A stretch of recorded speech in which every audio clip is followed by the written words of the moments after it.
ಮೊದಲ ಹಂತದ D K Shivakumar cabinet ಕೊನೆಗೂ ಫೈನಲ್ ಅಂತೆ. ಇವತ್ತು ಸಂಜೆ 4:05 ಸಿಎಂ ಜೊತೆ 10 ಸಚಿವರು ಪ್ರಮಾಣ ವಚನವನ್ನ ಸ್ವೀಕಾರ ಮಾಡಲಿದ್ದಾರೆ. ಹೀಗಾಗಿ ಈಗಾಗಲೇ ಮೊದಲ ಹಂತದ ಡಿಕೆ ಶಿವಕುಮಾರ್ ಕ್ಯಾಬಿನೆಟ್ ಕೊನೆಗೂ ಫೈನಲ್ ಆಗಿದೆ.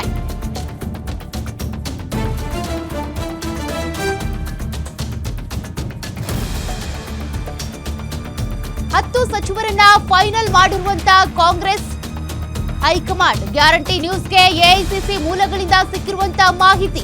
ಅದರ ಪ್ರಕಾರ G Parameshwar, Satish Jarkiholi, Priyank Kharge, Lakshmi Hebbalkar, Roopa Shashidhar, Krishna Byregowda, U T Khader, Yathindra Siddaramaiah, M B Patil, K J George, Ramalinga Reddy ಪ್ರಮಾಣ ವಚನ ಸ್ವೀಕಾರ ಮಾಡುವುದು ಕನ್ಫರ್ಮ್ ಎನ್ನಲಾಗ್ತಾ ಇದೆ.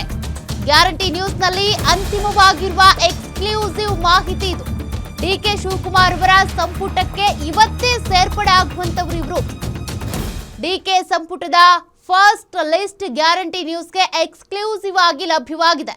ಅದರಲ್ಲಿ ಡಾಕ್ಟರ್ ಜಿ ಪರಮೇಶ್ವರ್, ಕೊರಟಗೆರೆ ಶಾಸಕರು, ಜೊತೆಗೆ ಗೃಹ ಖಾತೆಯನ್ನ ನಿಭಾಯಿಸಿದವರು ಇವರು ಇವತ್ತು ಡಿಕೆ ಶಿವಕುಮಾರ್ ಜೊತೆ ಪ್ರಮಾಣ ವಚನ ಸ್ವೀಕಾರ ಮಾಡಬಹುದು ಎನ್ನಲಾಗ್ತಾ ಇದೆ.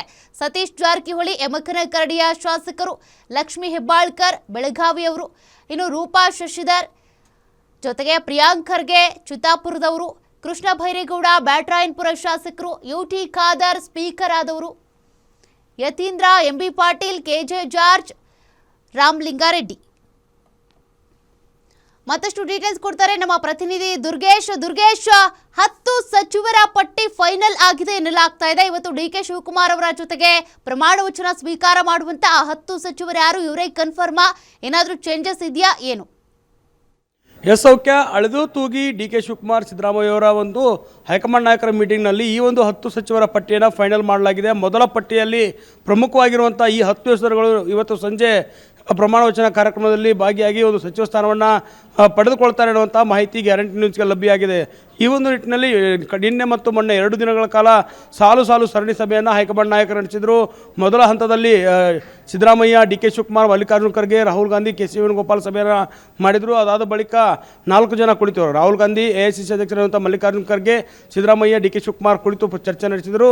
ಈ ಒಂದು ಪಟ್ಟಿ ಅಂದರೆ ಸಿದ್ದರಾಮಯ್ಯನವರ ಒಂದು ಪಟ್ಟಿ ಇತ್ತು. ಯಾಕಂದರೆ ರಾಜೀನಾಮೆ ನೀಡಿದ್ದಾರೆ, ಅವರ ಆಪ್ತರಿಗೆ ಒಂದು ಸಚಿವ ಸ್ಥಾನಗಳನ್ನ ಕೊಡಿಸಬೇಕು ಅಂತ ಪಟ್ಟನ್ನು ಹಿಡಿದಿದ್ರು. ಇತ್ತ ಡಿಕೆ ಶಿವಕುಮಾರ್ ನೂತನ ಸಿಎಂ ಆಗಿ ಆಯ್ಕೆ ಆಗ್ತಿದ್ದಾರೆ. ಅವರ ಕ್ಯಾಬಿನೆಟ್ನಲ್ಲಿ ಯಾರೆಲ್ಲ ಇರಬೇಕು ಅನ್ನುವಂಥ ನಿಟ್ಟಿನಲ್ಲಿ ಒಂದಿಷ್ಟು ಚರ್ಚೆ ಆಗಿತ್ತು. ಜೊತೆಗೆ ಹೈಕಮಾಂಡ್ ನಾಯಕರು ಕೂಡ ಒಂದಿಷ್ಟು ಹೆಸರುಗಳನ್ನು ಸೂಚಿಸಿದ್ದಾರೆ ಅನ್ನುವಂಥದ್ದು ಹೈಕಮಾಂಡ್ ಕೋಟಾ. ಹೀಗಾಗಿ 3 ಜನರ ಒಂದು ಕೋಟಾಗಳನ್ನು ಪರಿಶೀಲನೆ ಮಾಡಿ ಅಳೆದು ತೂಗಿ ಈಗ 10 ಜನರಿಗೆ ಅವಕಾಶವನ್ನು ಮಾಡಿಕೊಡಲಾಗಿದೆ. ಸಿದ್ದರಾಮಯ್ಯನವರ ಷರತ್ತು ಬೇಡಿಕೆಗಳಂತೆ ಹಿರಿಯ ಸಚಿವರಿಗೆ ಈ ಒಂದು ಸಂಪುಟದಲ್ಲಿ ಅವಕಾಶವನ್ನು ಮಾಡಿಕೊಡಲಾಗಿದೆ.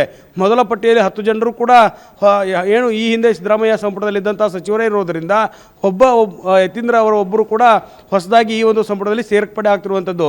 ಯಾಕಂದರೆ ಸಿದ್ದರಾಮಯ್ಯ ಅವರು ರಾಜೀನಾಮೆ ಕೊಟ್ಟಿರೋದರಿಂದ ಯತೀಂದ್ರ ಅವರನ್ನ ಇಲ್ಲಿ ಸೇರ್ಪಡೆ ಮಾಡಿಕೊಳ್ಳಲಾಗಿದೆ ಅನ್ನುವಂಥ ಮಾತುಗಳು ಕೇಳಿ ಬರ್ತಾ ಇದೆ.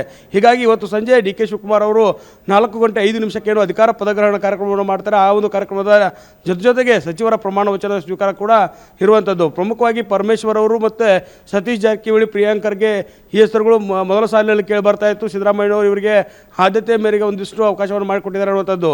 ಜೊತೆಗೆ Krishna Byregowda, M B Patil, K J George ಮತ್ತು ಸಾಕಷ್ಟು ರಾಮಲಿಂಗಾರೆಡ್ಡಿ ಸೇರಿದಂತೆ ಒಂದು 10 ಜನರ ಹೆಸರುಗಳು ಕೂಡ ಈಗ ಅಂತಿಮವಾಗಿ ಮೊದಲ ಪಟ್ಟಿಯಲ್ಲಿ ಫೈನಲ್ ಆಗಿದೆ. ಈ ಒಂದು ಪಟ್ಟಿಯನ್ನು ಈಗ ಸಿಎಂ ಅವರ ಡಿಕೆ ಶಿವಕುಮಾರ್ ಅವರ ಕ್ಯಾಬಿನೆಟ್ಗೆ ಮೊದಲ ದಿನ ಆಗಿರುವಂಥ ಇವತ್ತು ಪದಗ್ರಹಣ ಪ್ರಮಾಣ ವಚನ ಕಾರ್ಯಕ್ರಮ ನಡೆಸ್ತಾರೆ. ಅದಾದ ಬಳಿಕ ವಿಧಾನಸೌಧದ 3ನೇ ಮಹಡಿಯಲ್ಲಿ ಒಂದು ಕ್ಯಾಬಿನೆಟ್ ಸಭೆಯನ್ನು ನಡೆಸಿ ಅಧಿಕೃತವಾಗಿ ಸಿಎಂ ಆಗಿ ಡಿಕೆ ಶಿವಕುಮಾರ್ ಅವರು ತಮ್ಮ ಒಂದು ಕಾರ್ಯವನ್ನು ಆರಂಭಿಸುವಂಥದ್ದು. ಸೌಖ್ಯ. Okay, thank you Durgesh ಡೀಟೇಲ್ಸ್ಗೆ.